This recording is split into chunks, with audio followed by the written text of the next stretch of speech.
When hostilities commenced in Europe in 1939, it was realized that the American people had no intention of entering the war.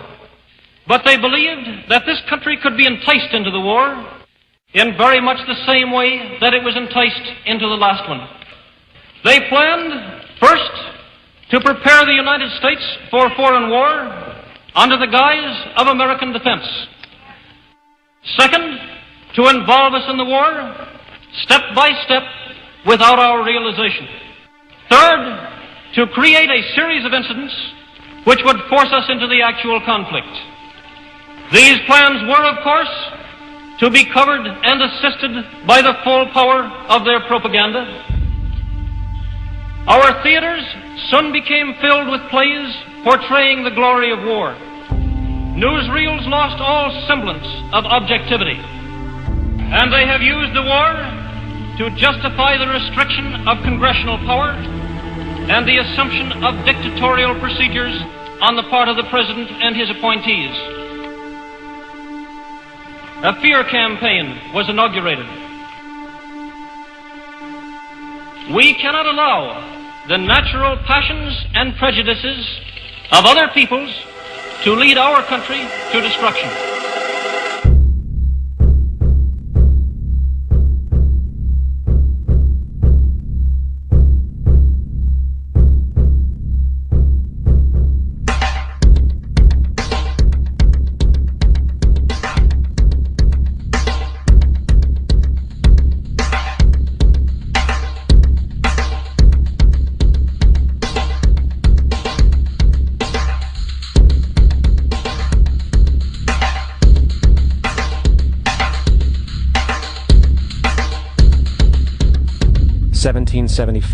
The American Revolutionary War began as the American colonies sought to detach from England and its oppressive monarchy.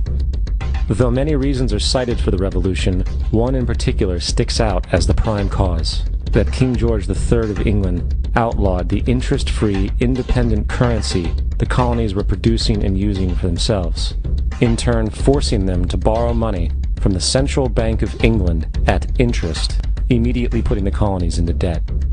And, as Benjamin Franklin later wrote, the refusal of King George III to allow the colonies to operate an honest money system which freed the ordinary man from the clutches of the money manipulators was probably the prime cause of the Revolution. In 1783, America won its independence from England. However, its battle against the central bank concept and the corrupt, greed-filled men associated with it had just begun.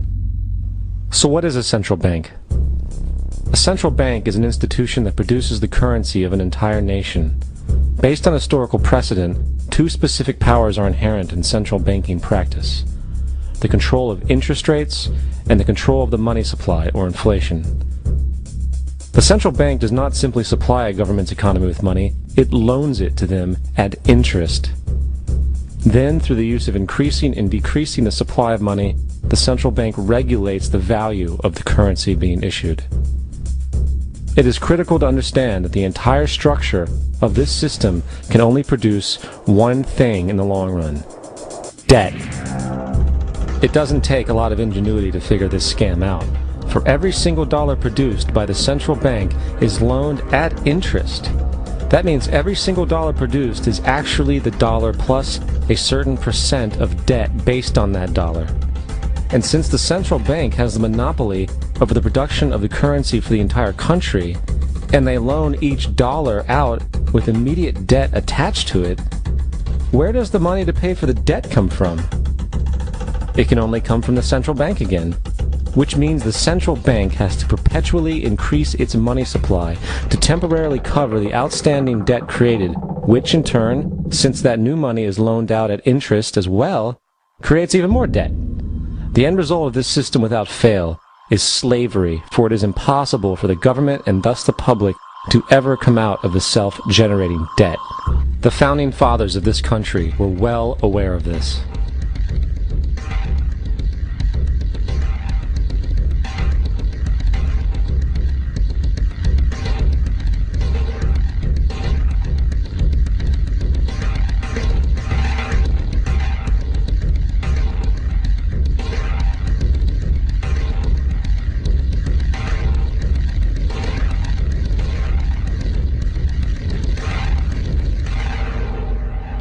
By the early 20th century, the U.S. had already implemented and removed a few central banking systems, which were swindled into place by ruthless banking interests.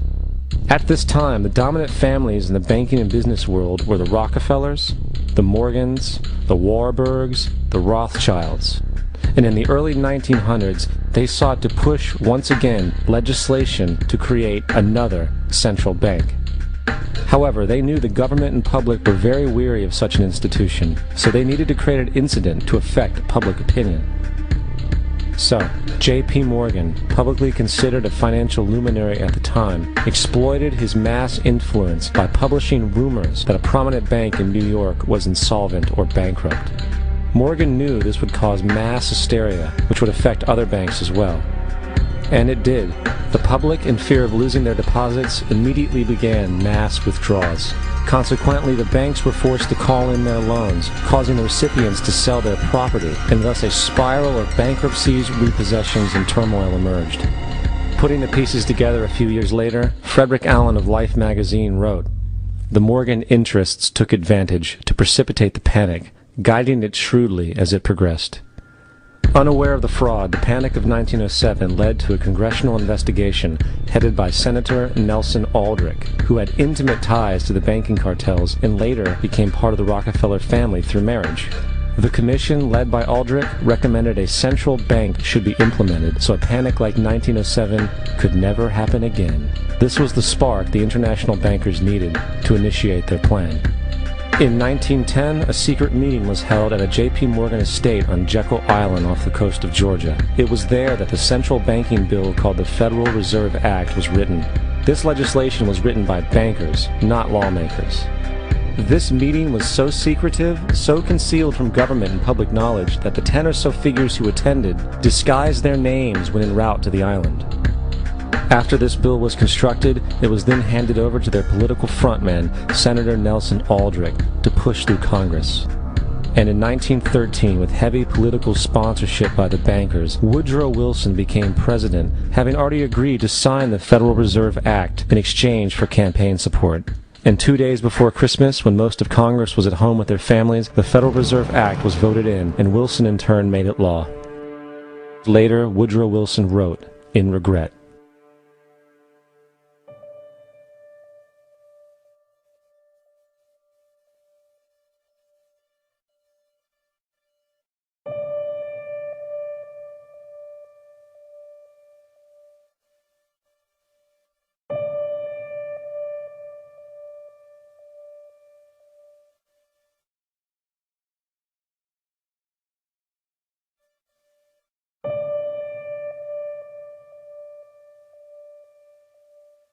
Congressman Louis McFadden also expressed the truth after the passage of the bill. A world banking system was being set up here, a superstate controlled by international bankers, acting together to enslave the world for their own pleasure. The Fed has usurped the government. Now, the public was told that the Federal Reserve System was an economic stabilizer, and inflation and economic crises were a thing of the past. Well, as history has shown, nothing is further from the truth. The fact is, the international bankers now had a streamlined machine to expand their personal ambitions. It's alive! It's alive! It's alive! For example, from 1914 to 1919, the Fed increased the money supply by nearly 100%, resulting in extensive loans to small banks and the public. Then, in 1920, the Fed called in mass percentages of the outstanding money supply, thus resulting in the supporting banks having to call in huge numbers of loans, and, just like 1907, bank runs, bankruptcy, and collapse occurred. Over 5,400 competitive banks outside of the Federal Reserve System collapsed, further consolidating the monopoly of a small group of international bankers. Privy to this crime, Congressman Lindbergh stepped up and said in 1921, "Under the Federal Reserve Act, panics are scientifically created. The present panic is the first scientifically created one, worked out as we figure a mathematical equation." However, the panic of 1920 was just a warm-up. From 1921 to 1929, the Fed again increased the money supply, resulting once again in extensive loans to the public and banks. There was also a fairly new type of loan called a margin loan in the stock market. Very simply, the margin loan allowed an investor to put down only 10% of a stock's price, with the other 90% being loaned through the broker. In other words, a person could own $1,000 worth of stock with only $100 down. This method was very popular in the roaring 1920s, as everyone seemed to be making money in the market. However, there was a catch to this loan. It could be called in at any time and had to be paid within 24 hours. This is termed a margin call, and the typical result of a margin call is the selling of the stock purchased with the loan. So, a few months before October in 1929, J.D. Rockefeller, Bernard Baruch, and other insiders quietly exited the market, and on October 24th, 1929, the New York financiers who furnished the margin loans started calling them in masse. This sparked an instantaneous, massive sell-off in the market, for everyone had to cover the margin loans. It then triggered mass bank runs for the same reason, in turn collapsing over 16,000 banks, enabling the conspiring international bankers to not only buy up rival banks at a discount, but to also buy up whole corporations at pennies on the dollar. It was the greatest robbery in American history. But that didn't stop there. Rather than expanding the money supply in order to recover from this economic collapse, the Fed actually contracted it, fueling one of the largest depressions in history. Once again outraged, Congressman Louis McFadden, a longtime opponent of the banking cartels, began bringing impeachment proceedings against the Federal Reserve Board, saying of the crash and depression, it was a carefully contrived occurrence. International bankers sought to bring about a condition of despair so that they might emerge the rulers of us all. Not surprisingly, and after 2 previous assassination attempts, McFadden was poisoned at a banquet before he could push for the impeachment. Now, having reduced the society to squalor, the Federal Reserve bankers decided that the gold standard should be removed. In order to do this, they needed to acquire the remaining gold in the system. So, under the pretense of helping to end the Depression, came the 1933 gold seizure. Under the threat of imprisonment for 10 years, everyone in America was required to turn in all gold bullion to the Treasury, essentially robbing the public of what little wealth they had left. And at the end of 1933, the gold standard was abolished. If you look at a dollar bill from before 1933, it says it is redeemable in gold. You look at a dollar bill today, it says it is legal tender, which means it is backed by absolutely nothing. It is worthless paper. The only thing that gives our money value is how much of it is in circulation. Therefore, the power to regulate the money supply is also the power to regulate its value, which is also the power to bring entire economies and societies to its knees.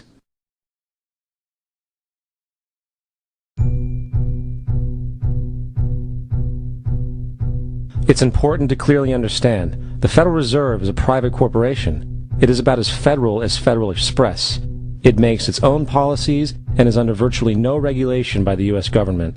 It is a private bank that loans all the currency at interest to the government, completely consistent with the fraudulent central banking model that the country sought to escape from when it declared independence in the American Revolutionary War. Now, going back to 1913, the Federal Reserve Act was not the only unconstitutional bill pushed through Congress. They also pushed the federal income tax. It's worthwhile to point out that the American public's ignorance towards the federal income tax is a testament to how dumbed down and oblivious the American population really is. First of all, the federal income tax is completely unconstitutional, as it is a direct, unapportioned tax. All direct taxes have to be apportioned to be legal based on the Constitution. Secondly, the required number of states in order to ratify the amendment to allow the income tax was never met, and this has even been cited in modern court cases.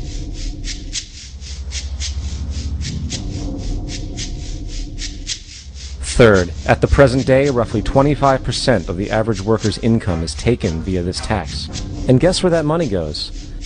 It goes to pay the interest on the currency being produced by the fraudulent Federal Reserve Bank, a system that does not have to exist at all.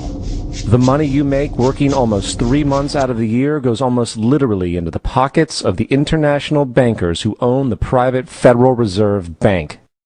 And fourth, even with the fraudulent government claim as to the legality of the income tax, there is literally no statute, no law in existence that requires you to pay this tax, period.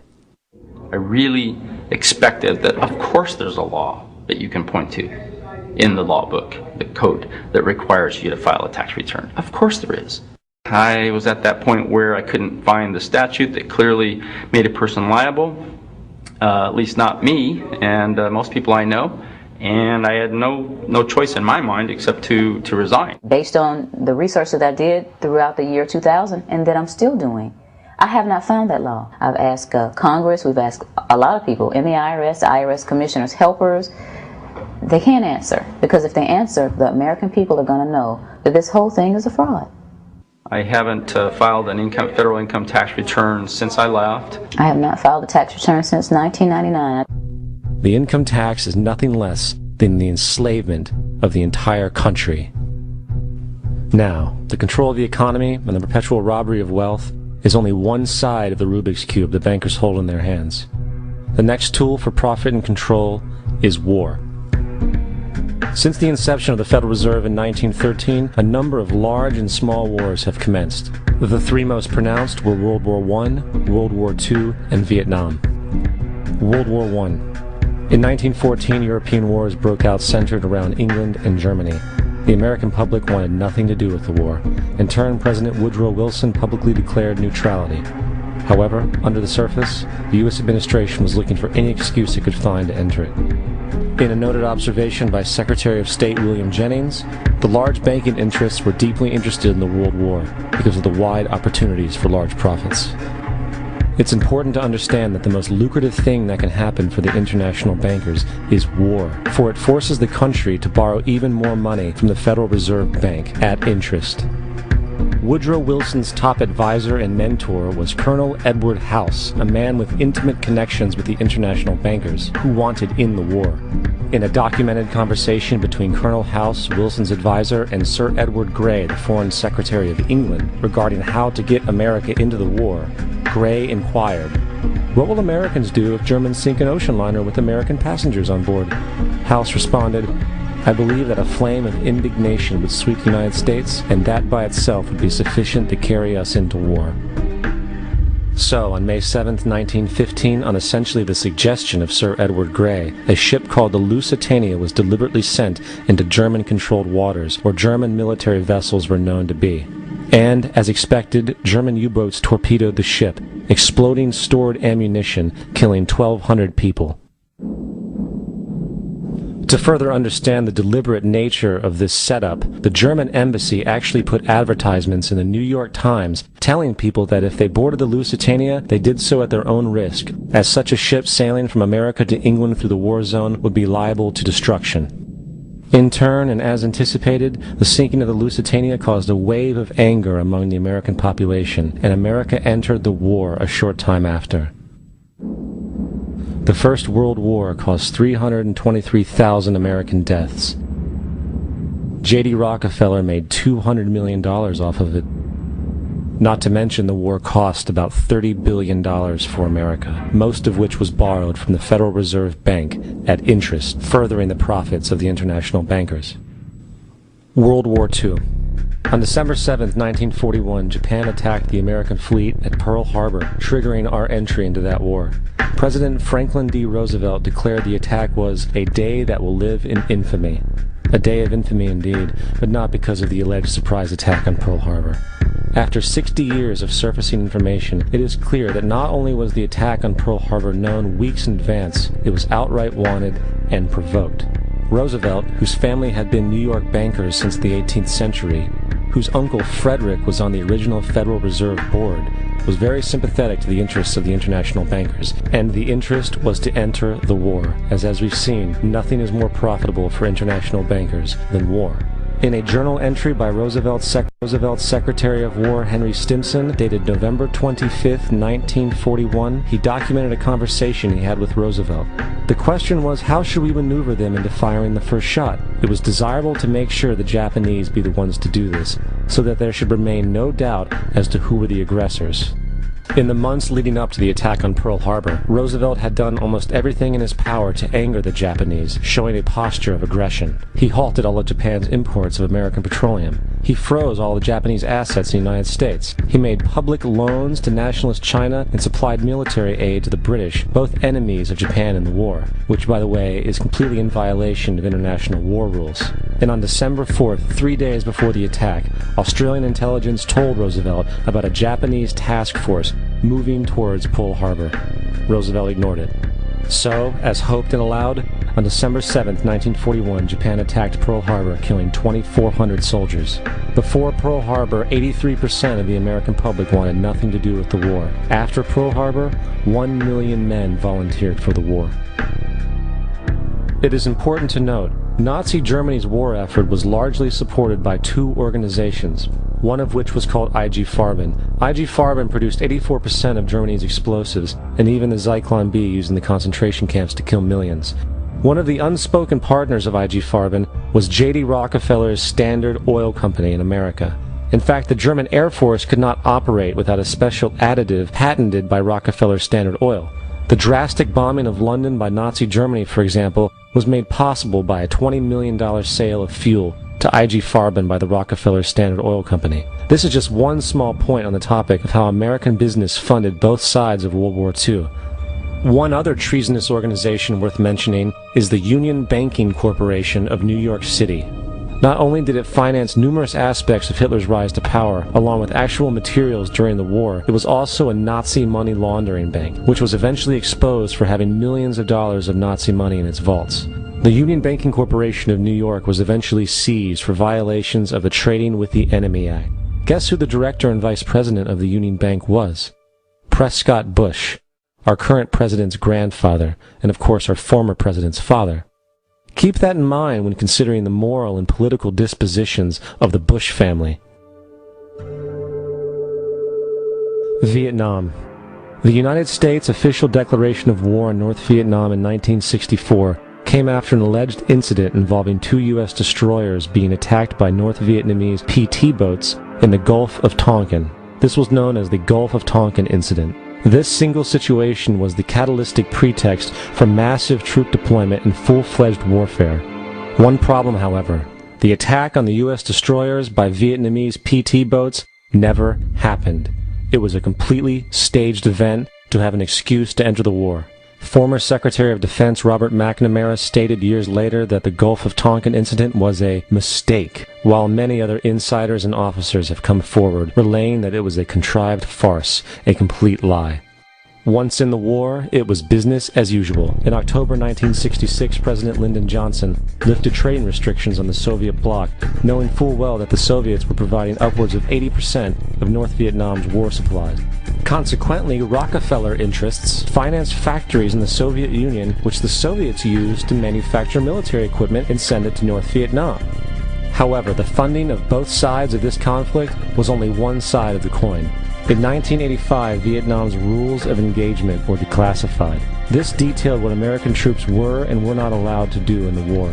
It included absurdities like North Vietnamese anti-aircraft missile systems could not be bombed until they were known to be fully operational. No enemy could be pursued once they crossed the border of Laos or Cambodia. And most revealing of all, the most critical strategic targets were not allowed to be attacked unless initiated by high military officials.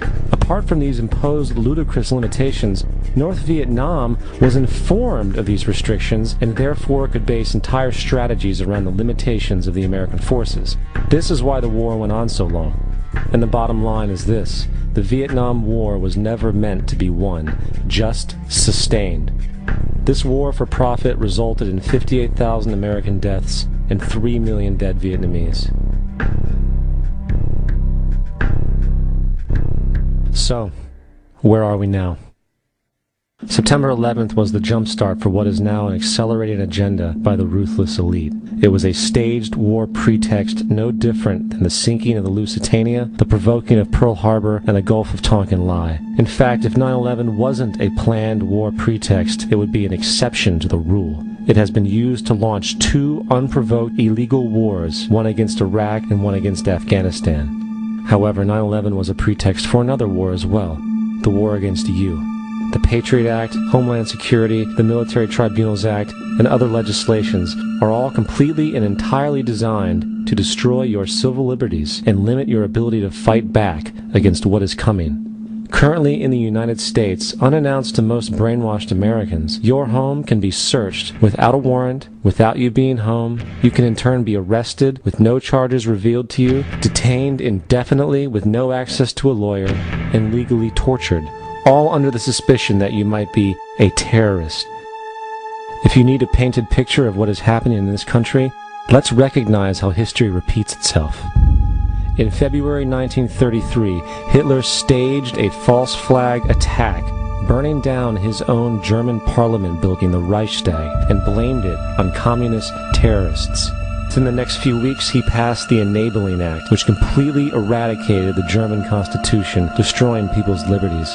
He then led a series of preemptive wars, all justified to the German people as necessary to maintaining homeland security.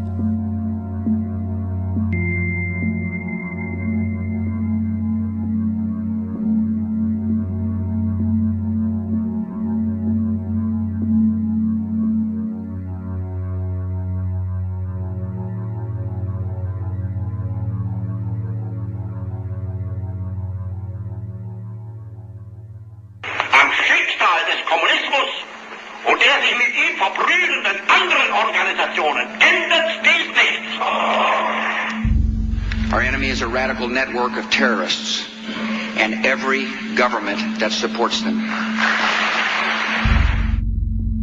It's time to wake up. The people in power go out of their way to make sure that you are perpetually misled and manipulated. The majority's perception of reality, especially in the political arena, is not their own. It is shrewdly imposed upon them without them even knowing it. For example, the public at large actually believes the invasion of Iraq is going badly, as sectarian violence doesn't seem to stop.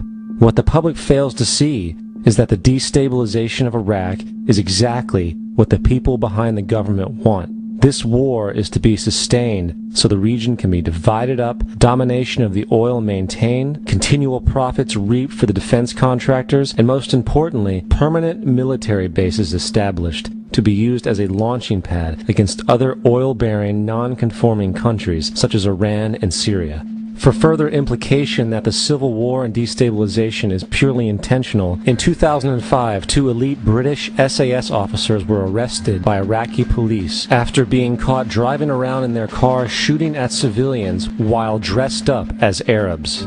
After being arrested and taken to a jail in Basra, the British Army immediately requested the release of these men. When the Basra government refused, British tanks came in and physically broke out the men from the Basra prison.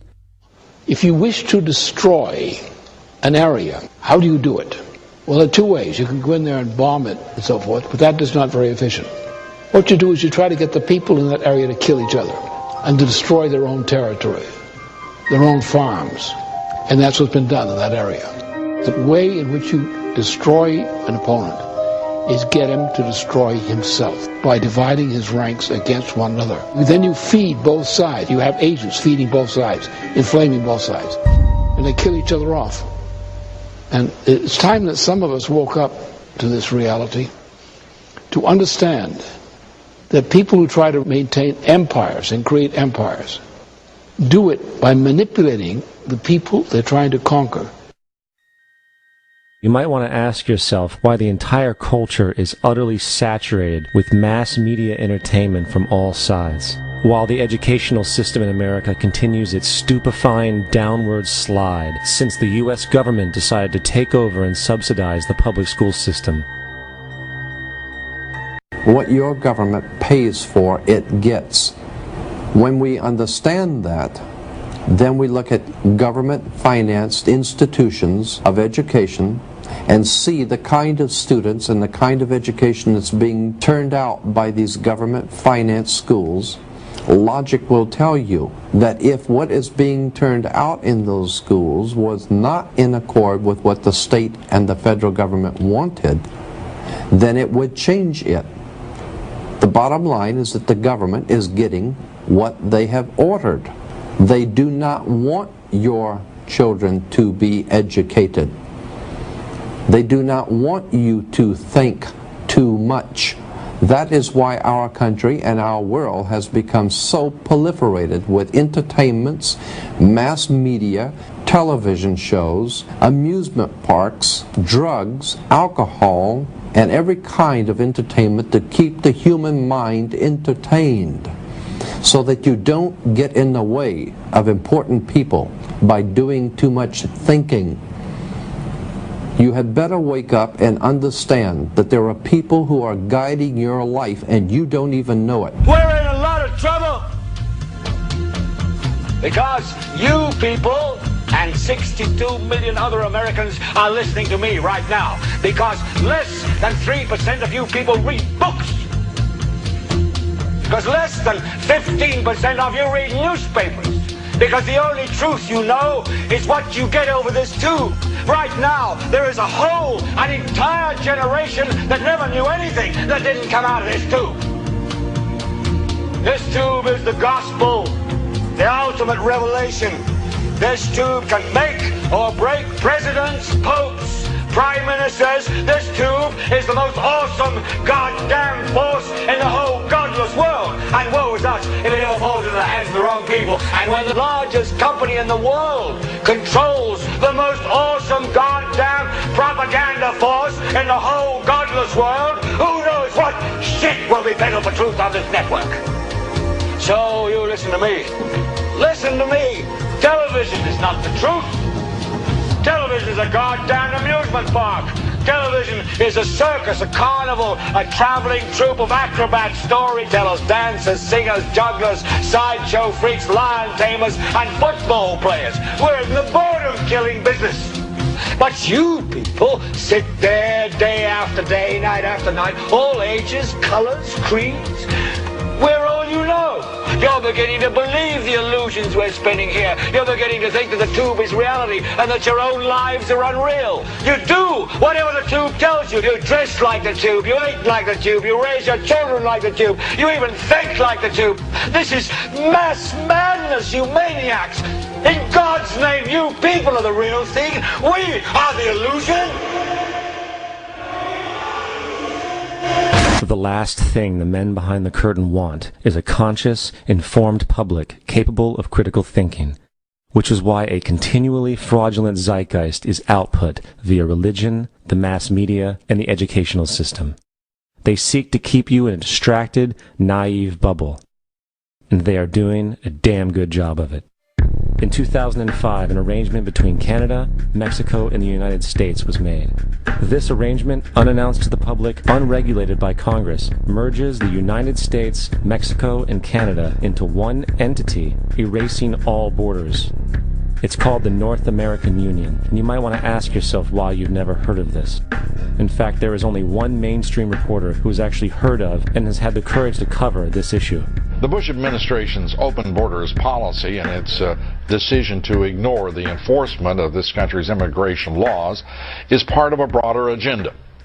President Bush signed a formal agreement that will end the United States as we know it, and he took the step without approval from either the U.S. Congress or the people of the United States. It's a deal that few have even heard of. It's being done again by very few people at the very top on behalf of the investment class, but the working class of people, political officials across our country, from communities, from cities and so forth, they don't know anything about this.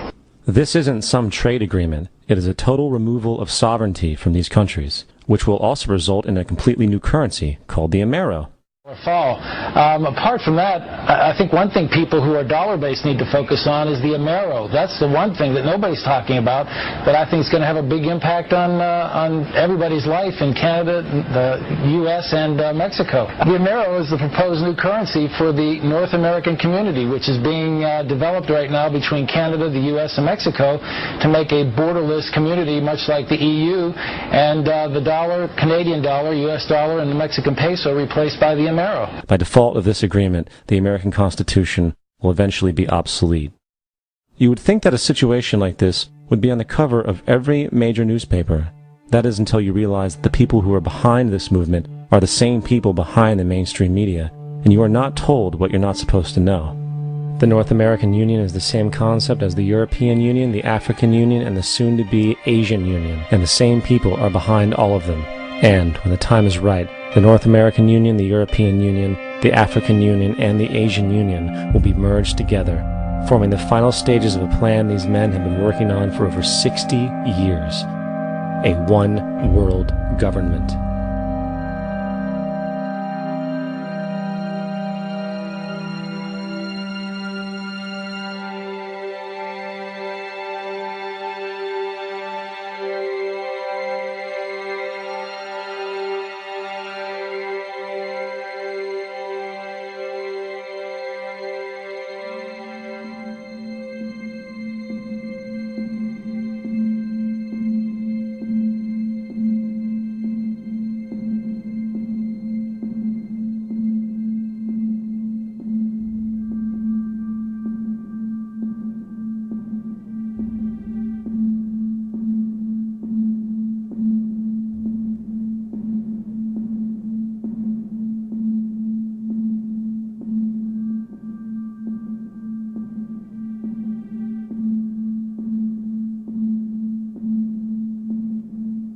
One bank, one army, one center of power. And if we have learned anything from history, it is that power corrupts, and absolute power corrupts absolutely. This is Aaron Russo, a filmmaker and former politician. To his left is Nicholas Rockefeller of the infamous Rockefeller banking and business dynasty. After maintaining a close friendship with Nicholas Rockefeller, Aaron eventually ended the relationship, appalled by what he had learned about the Rockefellers and their ambitions. I got a call one day from an attorney woman I knew, and she said, "Would you like to meet one of the Rockefellers?" I said, "Sure, I'd love to." And we became friends, and he began to divulge a lot of things to me. So he said to me one night, he said that there's going to be an event there, and out of that event, you're going to see we're going to go into Afghanistan, so we can run pipelines from the Caspian Sea. We're going to go into Iraq to take the oil and establish a base in the Middle East, and we're going to go into Venezuela and try and get rid of Chavez. And the first two they've accomplished. Chavez they didn't accomplish. And he said you're going to see guys going into caves looking for looking for people that they're never going to find. You know, he was laughing about the fact that you have this war on terror. There's no real enemy. He's talking about how by having this war on terror, you can never win it because so it's an eternal war, and so you can always keep taking people's liberties away. And I said, how are you going to convince people that this war is real? He said, but the media can convince everybody it's real. I mean, you know, it's just that you keep talking about things, you keep saying it over and over and over again, and eventually people believe it. You know, you created the Federal Reserve in 1913 through lies. You create 9/11, which is another lie. Through 9/11, you're fighting a war on terror, and now all of a sudden you go into Iraq, which was another lie, and now they're going to do Iran. You know, and it's all one thing leading to another, leading to another, leading to another. Now, I would say, what are you doing this for? What's the point of this thing? You have all the money in the world you ever want. You have all the power. I said, you know, you're hurting people. It's not a good thing. And he would say, what do you care about the people for? Take care of yourself and you take care of your family. And then I said to him, what are the ultimate goals here? He said, the ultimate goal is to get everybody in this world chipped with the RFID chip, and have all money be on those chips and everything on those chips. And if anybody wants to protest what we do or violate what we want, we just turn off their chip. That's right, microchipped. In 2005, Congress, under the pretense of immigration control and the so-called war on terrorism, passed the REAL ID Act, under which it is projected by May 2008, you will be required to carry around a federal identification card, which includes on it a scannable barcode with your personal information. However, this barcode is only an intermediary step before the card is equipped with a VeriChip RFID tracking module, which will use radio frequencies to track your every move on the planet. If this sounds foreign to you, please note that the RFID tracking chip is already in all new American passports. And the final step is the implanted chip, which many people have already been manipulated into accepting under different pretenses. We have a Florida family who are really pioneers in a brave new world. They have volunteered to be the first ever to have microchip identification devices implanted into their body. After 9/11, I was really concerned with the security of my family. I wouldn't mind having something planted permanently in my arm that would identify me. In the end, everybody will be locked into a monitored control grid where every single action you perform is documented. And if you get out of line, they can just turn off your chip, for at that point in time, every single aspect of society will revolve around interactions with the chips. This is the picture that is painted for the future if you open your eyes to see it. A centralized one-world economy where everyone's moves and everyone's transactions are tracked and monitored, all rights removed. The most incredible aspect of all. These totalitarian elements will not be forced upon the people. The people will demand them. For the social manipulation of society through the generation of fear and division has completely detached humans from their sense of power and reality. A process which has been going on for centuries, if not millennia. Religion, patriotism, race, wealth, class, and every other form of arbitrary, separatist identification and thus conceit has served to create a controlled population, utterly malleable in the hands of the few. Divide and conquer is the motto, and as long as people continue to see themselves as separate from everything else, they lend themselves to being completely enslaved. The men behind the curtain know this, and they also know that if people ever realize the truth of their relationship to nature and the truth of their personal power, the entire manufactured zeitgeist they prey upon will collapse like a house of cards.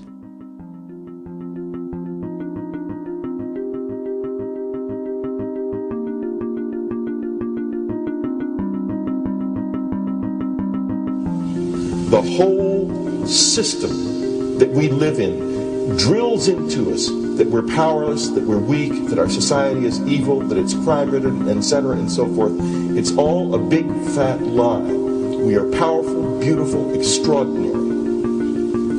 There is no reason why we cannot understand who we truly are, where we are going. There is no reason why the average individual cannot be fully empowered. We are incredibly powerful beings.